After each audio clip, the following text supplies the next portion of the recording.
Teacher-student conversation. Moral story. On a ship there was a pair of couple. Suddenly ship met with an accident and couple had to run to lifeboat. After reaching there they realized that there was space only for one person.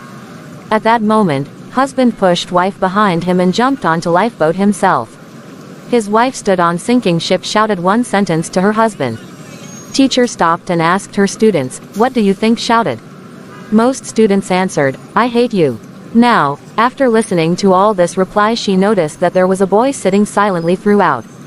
She asked him to answer for same. Boy answered, "Teacher." I believe she would have shouted, "Take care of our child." Listening to this, teacher was surprised and asked boy, "Have you heard this story before?" Boy shook his head in no and said, "No, I haven't, but that's what my mother told my father before she died because of disease." Teacher lamented, "Your answer is right." She continued, "The ship sank, man went home and brought up their daughter alone. Many years later, after the death of man, daughter was tidying up all his belonging where she found out his dairy.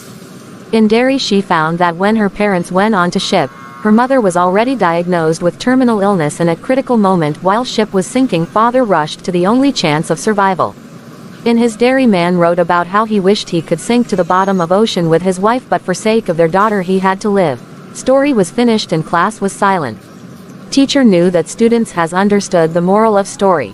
Moral, of the good and evil in this world, there are many complications behind them which are hard to understand, so we should not really focus on surface and judge anyone without understanding them first.